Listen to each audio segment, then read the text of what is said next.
conversation. And we ask you to bless us, that you may bless our conversation and all of our listeners, that you may be a blessing to them. We receive it in Jesus' name. Amen. Amen. Perfect. Okay. We always do a prayer before we come on. So today we did not have a topic, and that's not uncommon because we seem to be so good at communicating with each other that we start talking, and next thing you know, a half hour goes by. So Yes. I think that's amazing, and we're lucky to have that good communication. So today, is there anything that you're thinking of specifically, or if You not, I know, kind of you always let me go first. You go first. What are you thinking? so okay, this is the thing. So I'm doing my research on how social media affects identity development between the ages of 18 to 24. So I I love found a lot of, like, I have a ton of data. So I'm in data analysis right now, and I'm starting to put together themes and codes. And what I realized is that I think the generation before this generation that I'm studying are the ones that were affected the most, and I'll explain why. So this generation, I was actually shocked that a lot of the people, the participants that said that they would interview with me, I was actually pleasantly surprised that many of them knew what a bot was. They knew to go to .gov or to go to, like, they knew their references. It was very it was a pleasant surprise. So I feel like, though, there's a whole generation before them that got bullied online. So before there were, like, Facebook rules or Twitter rules or getting kicked off or paused, people call it Facebook jail. So before Facebook jail, like if you get, a timeout type thing. So Okay. the internet's only been around. It hasn't been around that long. So Right. and we were old enough. I know that I was a freshman in college, so I was old enough to know that not everybody's going to like me in life and things like that, and that that's okay. So I really would like to talk about how social media is affecting maybe the group before that, so like middle schoolers and high schoolers, Yes. because then they get to college, and media and information literacy is very important. And media and information literacy isn't just online, it's any information that we take in. So how do we know that the information we're getting is real? How do we know that somebody that made a fake name? And I learned a lot. I learned, and probably people watching this already know this, but I learned that people will go on and they'll create a fake account. So Yeah. I learned that if you get like a bad comment, to click on it and see if the person has like one friend, that means that they probably just created the account a few minutes ago so Exactly. that they can talk crap, Yep. right? But there was a whole generation of kids that didn't know that. So they were getting bad comments and they were internalizing them because they didn't realize that it could just be anybody, and or just staring Right. up people. So how do we teach kids in high school? Let's do high school. How do we teach kids in high school not to let information affect who they are? Like, I want them to stay true to themselves. That's good. And it's so funny. We can even go further than that, because I think about my little ones. I said that first thing their parents do, and they all do it, we see them do it, they hand them the phone. So even when the baby couldn't hardly talk, she knew how to swipe That's and right. move whatever it comes up off her screen, that she could keep watching her show. So when they come out of the womb, the first thing we hand them is electronics. So they are now familiar with that. Oftentimes, unfortunately, let me make that disclaimer, that the electronic becomes the babysitter. So now mommy and daddy, working, doing whatever, somebody's home, somebody's not home, they're in front of that TV. And now the TV has become their mentor. The TV has become their information center. The TV has become the place of influence. All of these foundations should be coming from the parents' aspect, but it is void of it because now you've got something to occupy their attention. But the caution is whatever occupies their attention, they may become. Oh, So, but it's truth. I said, so you think about it. If I'm constantly watching, and now, I mean, there's so many dynamics with this. So I'm so glad you brought this up, that we are allowing not only social media, but then we are allowing Hollywood to influence our children's parameters as far as what is truth, what is not as true, what is acceptable, and what is not acceptable. what I mean, what they open themselves up to, because there is a undercurrent in Hollywood of agendas that are being supported and promoted. And whether we believe in what it is or whether it's not, we may be oblivious to it, because oftentimes parents do not sit and watch what our children are watching. That's right. And that is one of the first cautions, that if I'm going to, because my kids know, when if we're going to watch, I'm gonna watch a show with you. So if you have questions, you have a foundation to check the information of. That's That right. you, it's like, well, mommy, is that true? I mean, we can take it, we can just keep it real surface, not to go too deep into it, but we can do like Cinderella. And I always say, life is not the bippity boppity boo. Okay. It's not. But in the child, perception is reality. And we've talked about that. They Yep. perceive what I'm seeing as truth. There is no, happily ever after. You meet your Prince Charming. There is no Prince Charming. You may find out he is the frog. Okay. So that now you That was funny. so it's just things like that. But they've got to be able to balance the information that they're intaking against reality. And who's going to give them reality but the parent? And now if the parent is missing, they will internalize it, process it, and then gear their life toward that.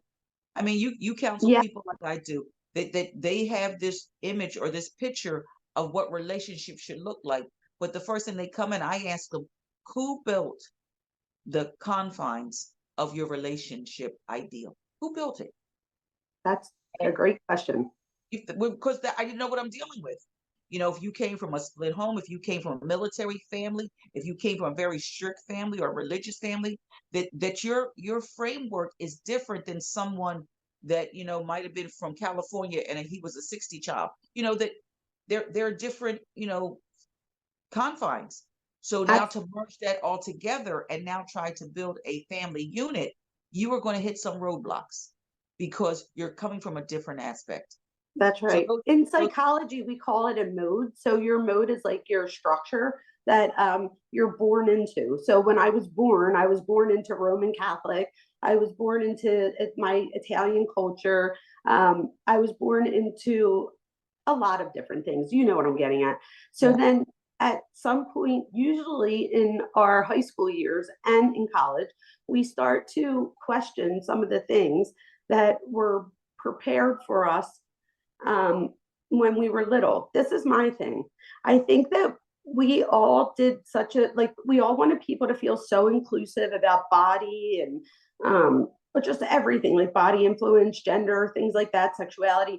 We wanted to be so like you could do whatever. But my problem is for some kids, what's the word I'm looking for? Ambiguous. Being ambiguous doesn't always help them because so do you see what I'm saying there? Yes. So some people, I'm wondering, are we getting away from that mode? Because I'll hear parents say like, oh, they'll believe in a theory where they let the kids tell them when to go to bed. The kid tells them when they're hungry.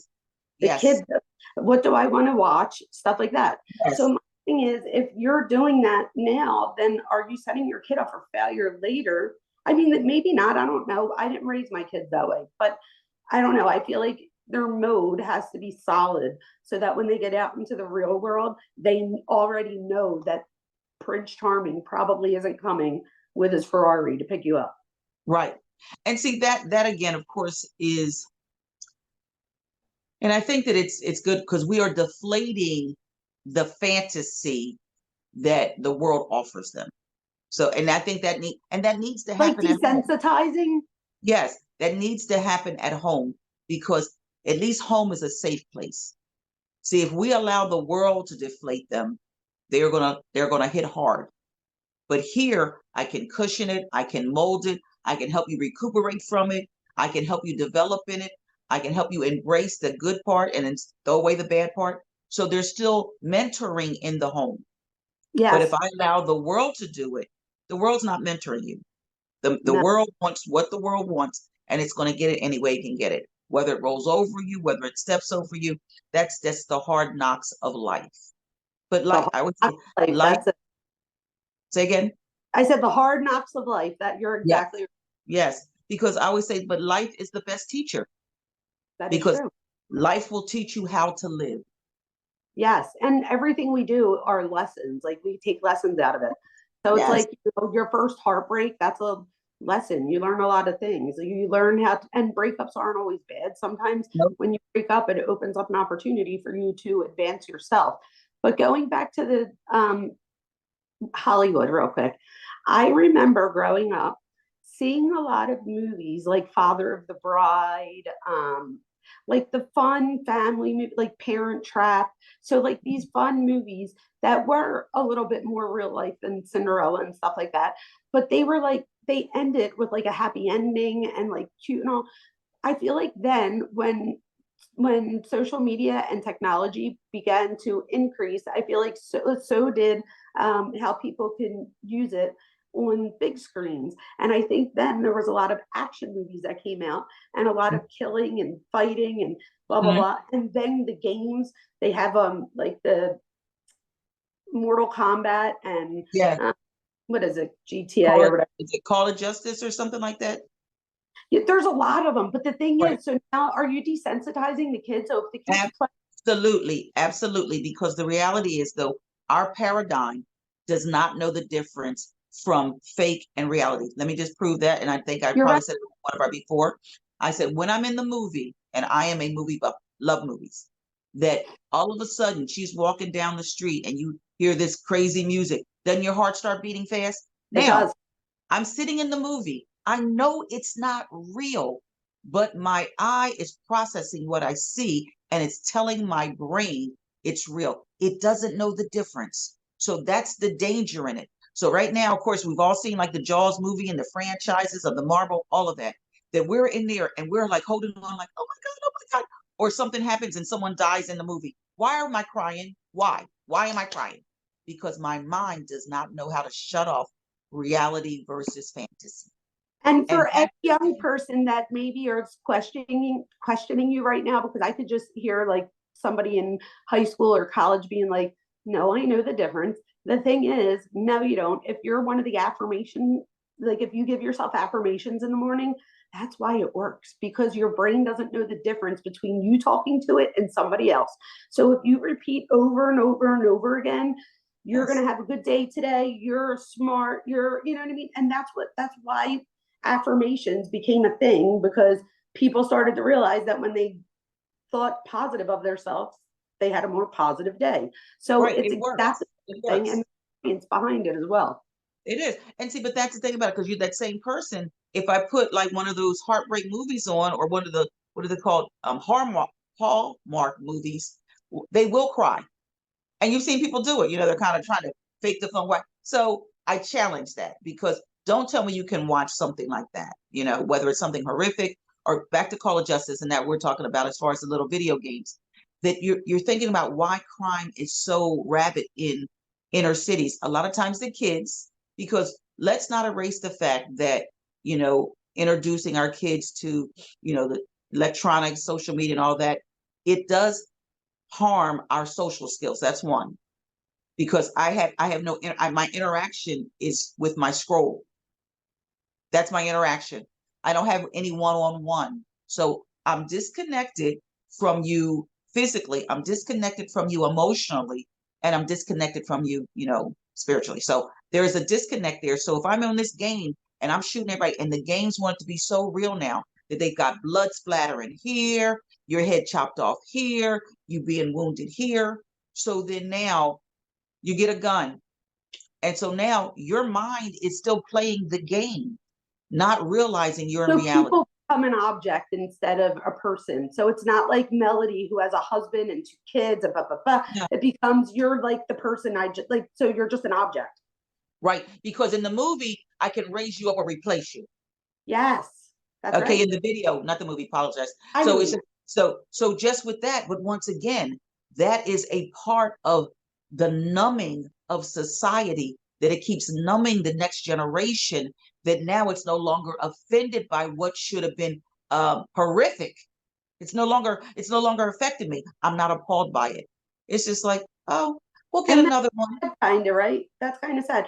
If anybody's watching this, No, if you it's have not kind of sad. It is totally sad, because the so best gift that God gave us was life. And communication, the ability to communicate with each other so that we Yes. can survive and reproduce. You're Yes. absolutely right. So I will say, parents, I don't want any parents to think we're bashing parents because my 16-year-old has a phone. Like, it is what it is. But I've learned just to get parents not to feel as bad about all this.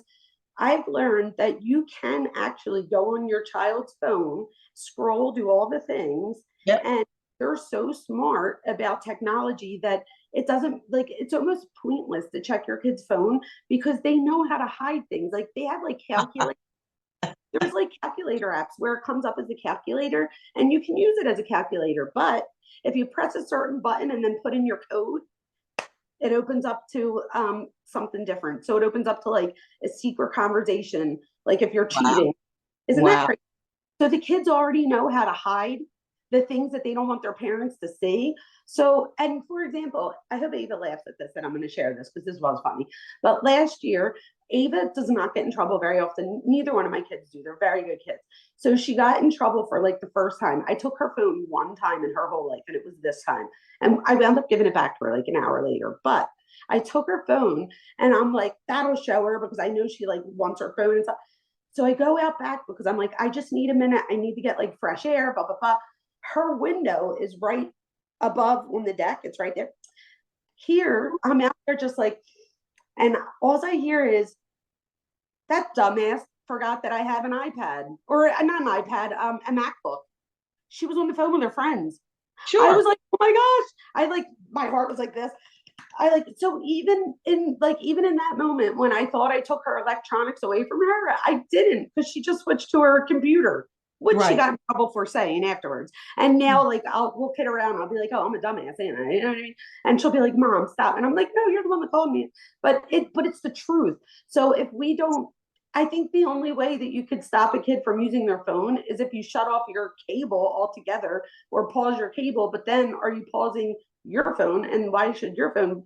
It's just like a big, I feel like it's just It's not, Pandora's box. It's it's Pandora's Pandora's box. box. It is. So That since we can't beat it, we should give people tools on how to survive it or how to okay. thrive.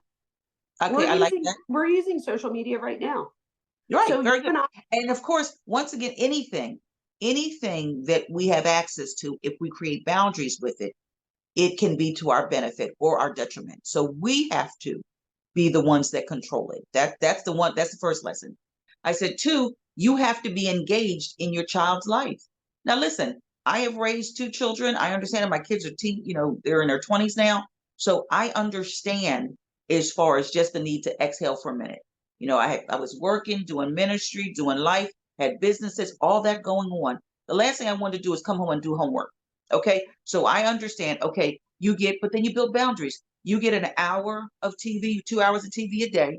That is the time that mom can get some of my things done. So we both have a break. You can take a break from homework. You got to get this done, I did but the you set same thing. boundaries. You I set did the boundaries. same. Yes, I set boundaries. And so even with the parents that we're talking to, be active with what your children are doing. And of course, I love the fact that you brought up that because once again, society's draw is to steal the attention of our youth.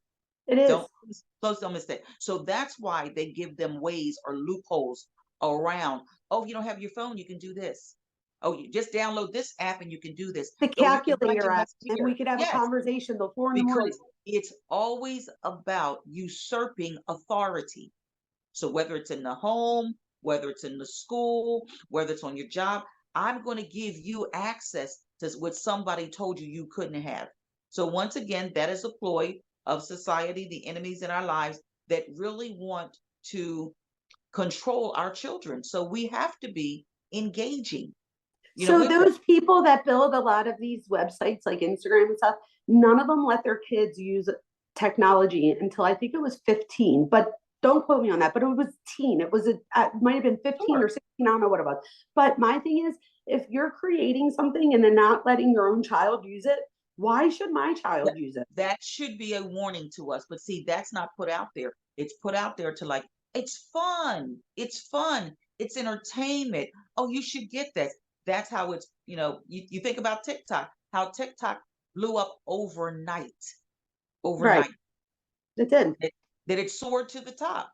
because I don't have to think about it. It's not making me read. It's going to tell me a little story, but it's not going to be a too long story. It's going to be just a quick little snippet. It'll make me laugh, and then I'm a junkie. I'm looking for the next high.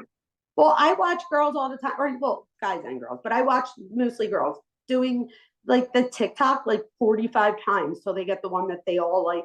So it's Yep. like after that, it's like you just wasted like an hour of your life. Time. That's what I'm saying. Time cannot be replenished. That is one of No. the most valuable commodities on earth is time.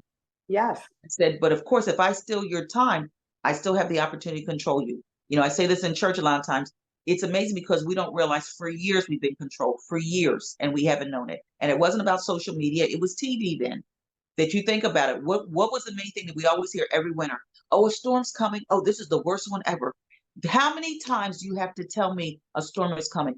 Oh, we've got 5 inches. Oh no, now it's up to 10 inches. And you're like, wait, I just checked channel 3 and it was 3 inches. And now all of a sudden I'm checking channel 10 and now it's 7 inches. I'm checking channel 2 and now it's 20 inches. It's like, but it's like the storm's coming. And then what do? Control. You go to the store, you got to get milk, you got to get bread, and you got to get eggs. That's I said, right. I think you're going to make some terrific grilled cheese. I mean, I don't know, or French toast, but it is a form of control that if I can put enough fear in you, I can. Fear. I was waiting my turn. I didn't want to interrupt you, but I was going to say at the heart of all of that is fear. If we make somebody afraid, I like if I put when I put this up on YouTube, if I rewatch it, like or not us, like if I just watch a video, I see so many ads that are like, do you have enough food for your family for in case there's like the apocalypse pretty much? Yes. And it's like if you buy our food, it's good for 30 years. And it's like Yeah. the one where you add water or whatever. And they're like, do you have enough water for your family? And I'm like, oh my gosh, like people are really I can remember people doing this right before 2000. Remember, everybody thought the earth was going to blow up Yes. in 2000 Yes. and then it Yes. didn't. Yes. And some people really believed it so much so that they like lived their best life right beforehand, spending Right. money. Yep. Because Got the big fancy car. yeah, Oh, now you got to pay for it. yes, exactly. So my thing is this: when my time to go, it was already. My personal belief is that my time to go has already been set in stone. I just haven't gotten there yet. Yes. So you know Yeah. what I mean?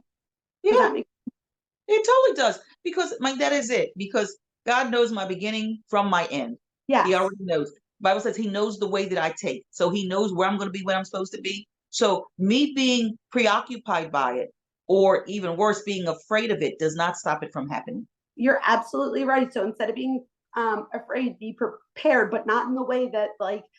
See, that's the thing. I take that back because that's the message that we're trying to tell people to think critically about. Be prepared might be taken as like get eggs, get milk, and that's not what I mean by this. What No. I'm saying is if I'm supposed to die during that apocalyptic thing, like having enough food for 40 people or for 40 days is not going to help me. And I don't have a gun here, so my neighbor with a gun can come over and be like, give me all of your. So I'm like, why are people so afraid of all this? Because it's not really like, think about it. I always say, like, put yourself in that situation. I'm like, either somebody's going to come and steal it from us, or I'll wind up sharing it with everybody and we'll have one day of food. You know what I mean? I'd rather take plan B than plan A. Yeah, I'd rather say, Yeah, me okay, too. if I've got it, You let would me do the same let's fucking thing. bless. Yes. And it is. And so I think that is, even when we talk about preparation, that if we can just segue to what that really looks like. Because just because if, and I just with me, my version of it, I would have to assess what the root is of what I'm doing. If I'm being ruled by fear, then I'm going to get a fear response. But if I'm being ruled by wisdom or direction or a purpose, then I'm going to get that as my end result also. You're So so right. And you could still have things like you could still be a person that stocks up extra water, things like that. And part of that could be from your childhood. Maybe you didn't have the money to do that then, so now it just makes you feel good. That's fine. That's not what we're talking about.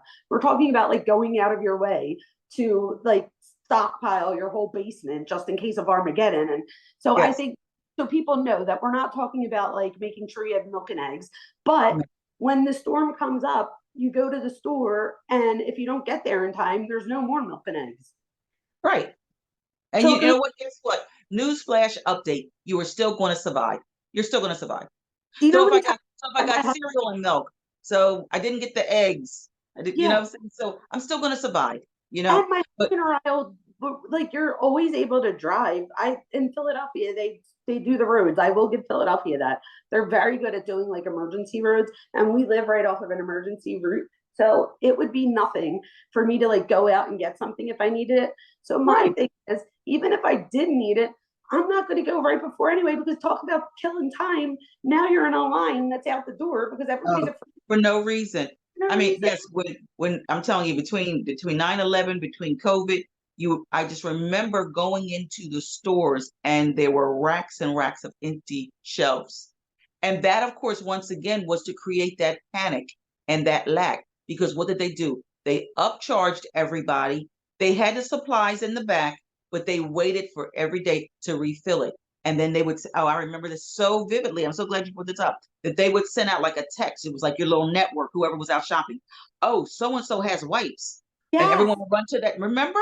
My And everyone would brother run to would that pick me up store. Lysol if he found it, the yellow Yes, Lysol. So he yes. was at Sam's and they must have just put out.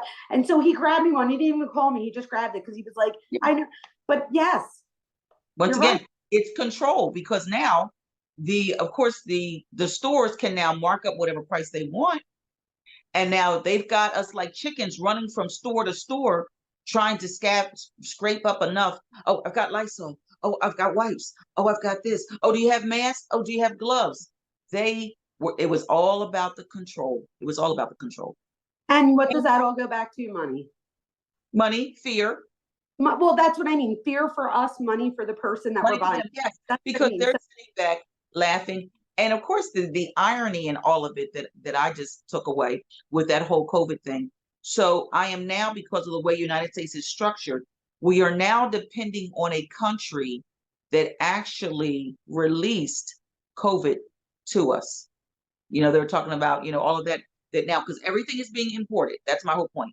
Everything is being imported. So I've got to trust the system that I'm a part of to help me get over it, as opposed to creating now, not that I'm trying to be president or anything, but if that was my come out party, that once we got over COVID, I would have reinstituted the factories here in the United States and start building, because there's another COVID coming. There's whether it's another pandemic, epidemic, there's something always coming because there are more manufacturing jobs in the United States today than there has been in years. So they did it a little bit, but not enough.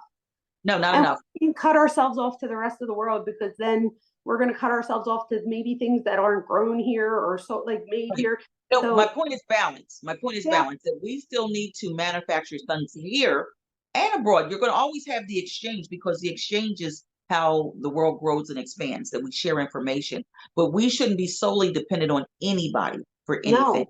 no. And that's just the whole point of it all, that we need to be, producers of something that we can bring to the table for bargaining power. Because other than that, we become hostages, we become slaves, and we are slaves to the systems that we're in.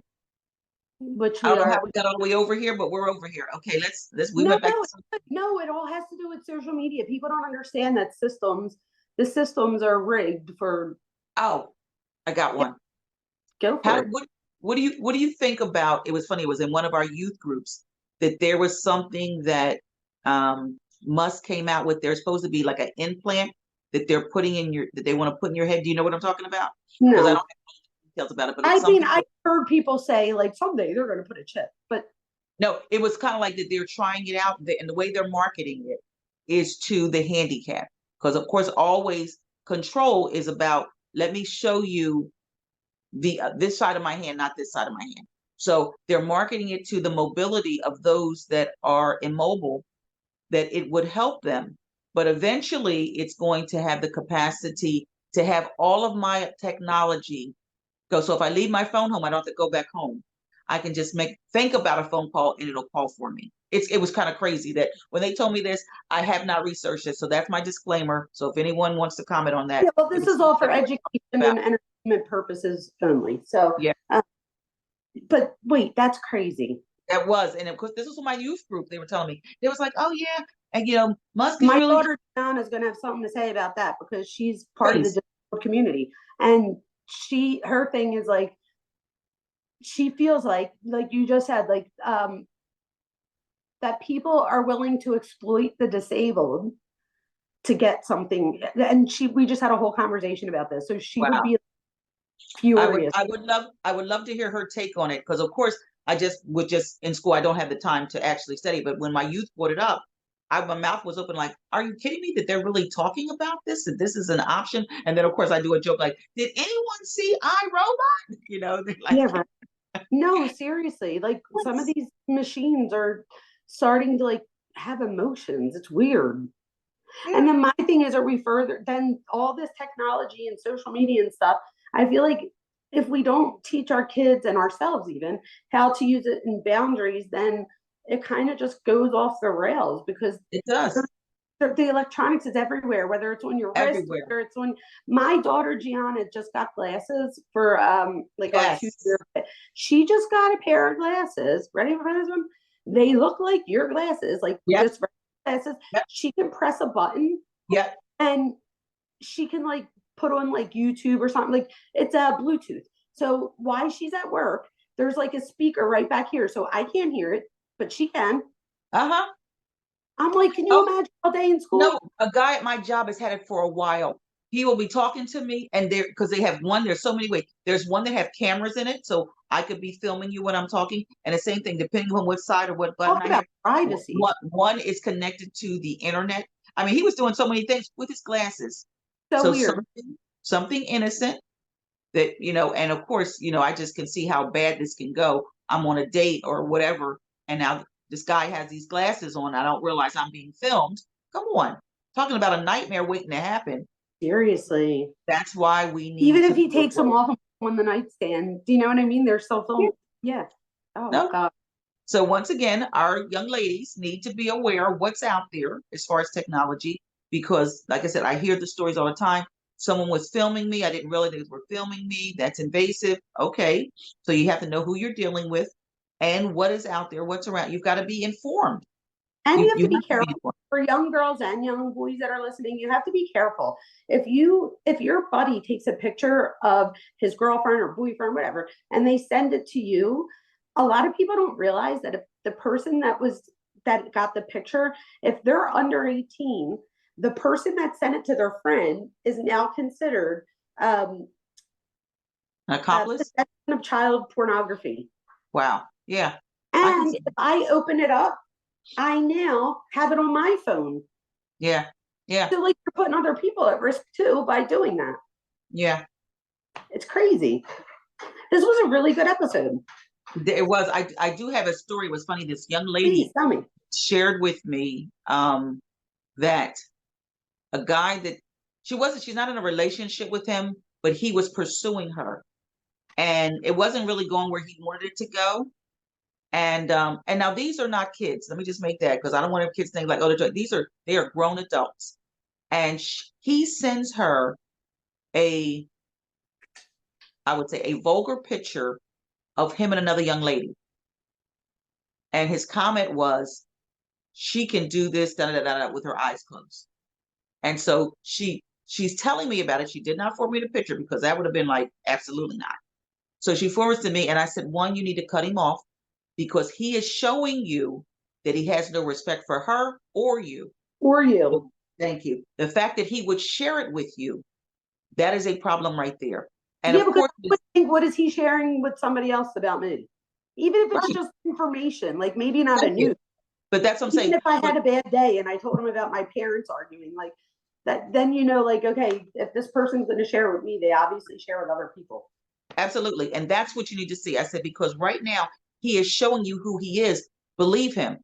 Okay. That he has no boundaries. He has no filter. He does not respect himself or the privacy of a relationship. I said, so why are you still communicating with him? So then now I'm challenging her.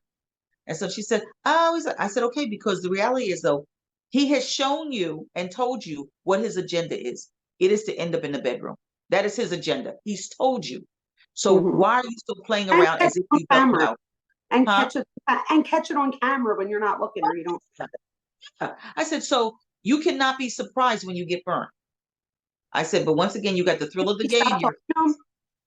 She had told me the last time I talked to her, she had said he had made a comment or something. I told her, you need to block him because your silence will speak louder than your comment.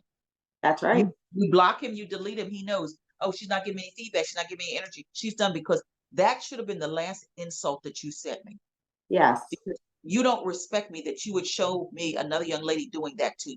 It's like, dude. So that's what I would call a red flag, or anybody would. Do you know how many friends I have that like they just don't see the red flag, or they're willing to like forgive whatever the first red flag was because they're like, well, maybe it was a fluke. And I'm like, no, like what? And then it's like, then you get hit with like not a red flag, but like a rock. And you're Right. like, oh, and then like a boulder hits you. And it's like, when are you going to realize, like, do I have to run you over with a boulder? Like, he's Right. not there for you. The mountain is falling. The mountain is falling on you. Okay. Yes. He's like the boulder, the rock. Yeah. Yeah. And some people just don't want to. And I think that goes back to their own self-confidence, and their lack of self-confidence. I agree. I agree that we have to know, and we've said it over and over again on the show, we have to know our own value. We have to know our own value. And then Yeah. with my own value, I need to know what my limitations are. Perfect example. If I am feeling some type of way and I'm dating, then the last thing I need to do is put myself in a compromising situation that is going to challenge how I'm feeling. And That's everybody right. knows what I'm talking about. So why would I go out or come over if I know I'm feeling some type of way? No, avoid the obvious. That's all I can say. Avoid Especially if you're getting the phone call after like 10 o'clock 10 at night. o'clock. Yeah. I hate that. It's like, call me at 3 p.m. and let's chat. Listen, it was something that my mom said. I mean, goodness, I mean, this was years ago. We were little. She said, the only things that are open past midnight are the bars and a pair of legs. I was like, okay, mom. It's the truth. It was true. It It's is like, the so truth. if he's I calling like you that. after that, it's true. I was like, Can I you know, use I that love one? I'll definitely it. credit her, but that's a good one. Thank you. I said, because the reality is, though, they had wisdom. They had Yep. wisdom. Yep. So they're like, if someone is calling you after 10 p.m., what do you really think is going to happen? Well, What do you I think think is the because purpose? our parents had the generation before them, and even themselves, where you had friends and stuff, and you had the ability to talk on the phone and things like that, or you talked when you had coffee with each other, but you didn't have the internet to where you Yes. could find things that validate what you believe. So if I believe something and then I'm telling my friends and they're like, oh, I don't know about that. Then in the old days, I'd be like, oh, okay, I didn't realize like that wasn't acceptable. But nowadays, you could go on the internet and find a whole other group of people that think not only is it good, but take it a step further. Yes, yes, yes. I love the speed dating. One of the girls were telling me about speed dating and what that looks like and all that. So once again, technology has reduced the interaction as far as meeting someone, personally, to scrolling. That's right. And and I call it, it's a meet call. I'm just looking at the next meet. It's like, okay, yeah, she's cute, yeah, she's not, and you got all the filters, so you really don't know what you're dealing with. That's right. So you're just scrolling until something piques your interest. And now you try to engage with that, but you still don't know if it's a fantasy or a reality because you've got it in your hand. So, No, you're right. You're right. You're absolutely right. yeah. That's absolutely true. Yeah. That So was. I think we had a really great episode today, don't you? I agree. I agree. I think that was really good. So I guess in the comments, if you have any questions about media and information literacy, or if you have a personal comment, things like that, just know too that you could also email me, or email me, and if you need Miss Melody, I'll forward it to her. But my email is jamievona@gmail.com, JAIMEVONA@gmail.com. So if there's something maybe personal, because I did have one person that I don't know. So we actually have people that we don't know finally that are subscribing. And I had somebody thank me for one of our episodes, but she wanted to tell me more than what she wanted to write in the comments. I So she understand. didn't want to be tied to the so I said, just email me. But the problem is on YouTube, they don't let you put your email in like the comment section. So I could write it, but when I hit send, she doesn't get it. So I was like, if you go to my homepage, I was like, it's my first name and my last name. I was like at the Google email. And that's how she was able to email me. She knew what I meant. Yeah. And she found me and we talked and she asked me her question and I answered it. Awesome. And see, that's why we do what we do. Just Yeah. to put that out there, that if we can reach one young lady, one young man and not allow them to make unnecessary mistakes in life. That is why this platform was built for you, just for you. Right. Just for you. Yeah. And we'll end it with that. So Yes. everybody have a fabulous week, and we will catch up with you next week. Yes. Next episode. Thank you. Thank you, everyone.